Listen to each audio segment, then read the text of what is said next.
Jadi dia ditemukan pertama kali ada bulat-bulat begitu terus kasih nama aja langsung. Saat itu belum tahu bahwa itu mal. Ya kita menyebutnya patch. Di mana patch? Usus apa? Usus sapi. Usus apa? Dia halus. Bahasa anatomi deh. Small. Usus atau mau pesan usus goreng ya sama? Apa? Small intestine. Small intestine ada. Duodenum. Ada 3. Nah ini si patch. Duodenum. Ya, ilium. Bagiannya adalah di ilium. Ilium itu makanya dindingnya mukosanya paling ungu karena penuh dengan patch. Ada di duodenum tapi sedikit. Dan yang pertama kali ditemukan di ilium dan memang yang paling banyak di ilium. Itu menandakan bahwa ilium punya sistem pertahanan yang sangat tinggi. Yang baru datang di depan. Ada yang 02. Nggak usah dipusingin dan cetas kamu buat dia aja ya.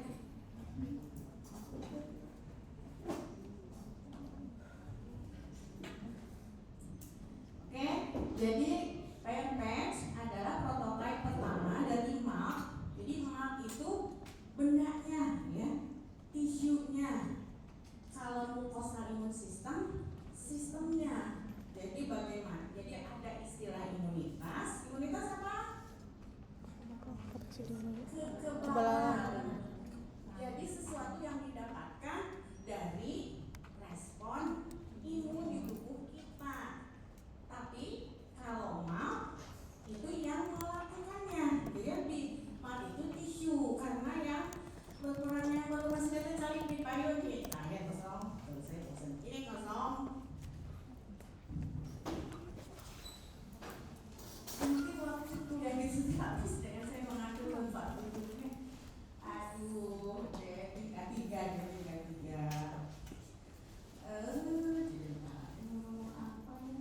Jadi kalau mana adalah organ dan dia sistem imun itu dikerjakan atau yang perannya ada yang berbentuk organ, ada yang berbentuk tisu, dan ada yang berbentuk sel. Untuk kalau yang berbentuk organ kan ada 2 tuh, limfoid organ primer, sekunder. Nah ini MAP itu beda sendiri, dia tidak dalam bentuk organ, tapi dalam bentuk tisu yang ada di organ lain, dan organ lain yang dimaksud adalah organ yang punya lapisan mukosa. Ya, dia berperan jadi paling besar dan dia menghabiskan limfosit juga paling banyak di antara seluruh respon imun. Sepertiganya itu dipakai oleh mucosal imun sistem untuk mucosal imun respon, untuk melakukan respon. Ya, dan dia juga memproduksi sebagian besar imunoglobulin adalah dari mucosal imun respon dihasilkannya. Jadi IG apa? Terus apa? IgA. Gimana IgA-nya? IgA sekretori. Saya bukan lupa lagi kan ini terakhir IgA sekretori atau tulisannya IgA kes. Apa bedanya IgA sekretori dengan IgA yang sistemik diadaptif? Proteinnya monomer dimer. Kalau yang sistemik IgA-nya monomer bentuk immunoglobulin kayak gimana? Ini IG-nya immunoglobulin ya, bukan Instagram. BCW. Bentuknya seperti huruf Y. Satu monomer ini apa?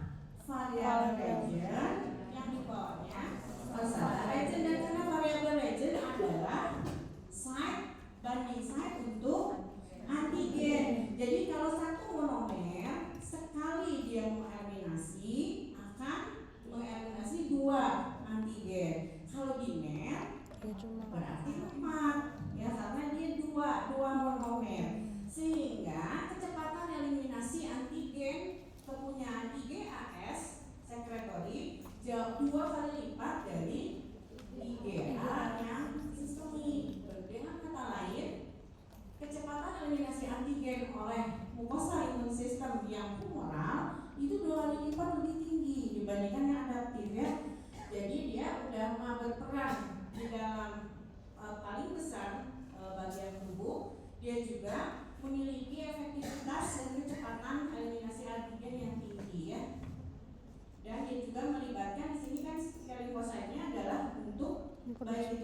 sekunder maupun dalam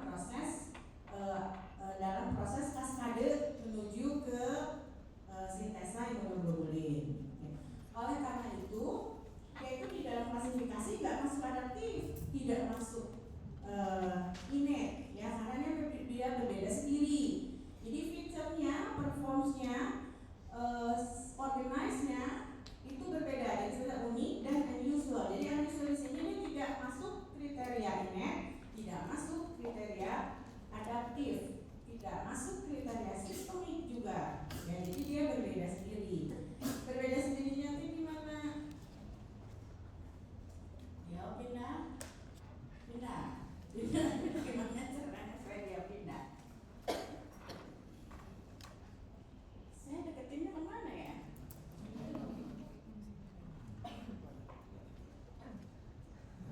Maaf.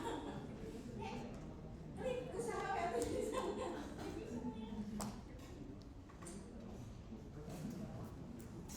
Tidak mau nih, bukan salah saya ya.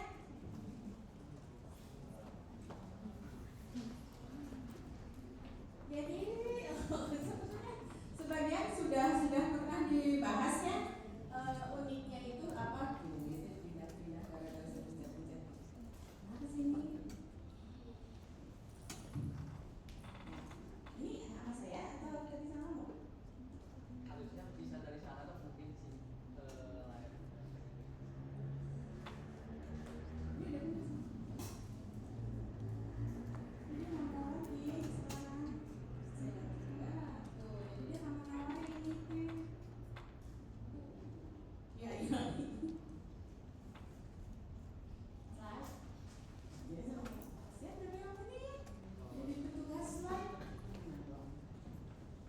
Ya. Saya mau tahu begini jadi suka lupa deh. Jadi kan di organ tubuh yang memiliki mukosa ya. Kenapa sih organ tubuh yang punya mukosa ini memerlukan sistem imun yang lebih efektif, lebih efisien? Nah, kita mukosa itu apa nih? Ada berapa lapis di GI tract? Ada 4. Ada 4. Yang paling dalam Mukosa, mukosa. sumukosa, muskular, ini sama seros, Mukosa selalu terdiri atas yang paling dalam. lamina propria. Paling dalam. Oh, epitel. Permukaan. Oh, epitel. Lamina propria. Iya. Namanya juga epitel permukaan. Jadi mucosal surface is always epitel permukaan ya. Jadi mucosal surface disusun oleh epitel. Dan epitel ini epitel mucosa di GI tract epitelnya apa? GI tract dari mana sih? Pilihlah dari mulut sampai ke paling ujung. Rektal, anus. Pakai bahasa juga. Rektal, Anal, kanal. kanal ini kecil. Track itu yang berbentuk anal. Yang daerah mulut sampai ke esophagus, apa ininya? Epitelnya? Stratified squamous. Ya, kalau yang dari mulai gaster, Biasa semuanya simpel, Simple. holder atau selabi silindris. Sebenarnya epitel itu seperti terminologi artinya adalah jaringan yang tersusun oleh sel yang terikat sangat erat. Tapi di epitel yang melapisi bagian permukaan dalam, kebanyakan epitel itu melapisi permukaan dalam dan mukosa itu. Satu-satunya mukosa yang tidak di permukaan dalam yang mana? Ini yang lagi ngomong nih. Lagi ngomelin di bagian mulut, mukosa yang enggak di dalam yang kelihatan. bibir. Cuma bibir. Yang lainnya semuanya di dalam. Ya, semuanya di dalam nggak usah kelihatan ininya ya. Jadi mukosa surface sifatnya itu epitelnya itu beda dengan kulit. Jadi kalau kulit itu hampir almost impermeable. Tapi kalau mukosa very permeable. Jadi dia sangat permeable. Jadi sangat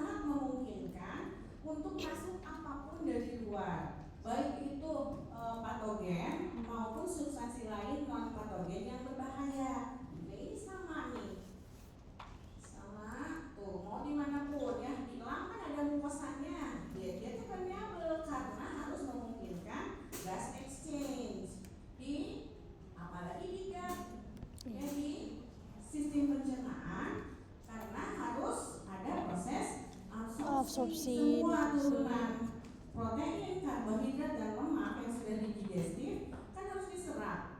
Ya kalau tidak permeabel gimana mau absorpsi? Nah, sehingga karena dia sangat permeabel, dia itu rentan, ya sangat vulnerable, jadi fragile, jadi sangat rentan untuk diinvasi dari luar. Itulah sebabnya logis bahwa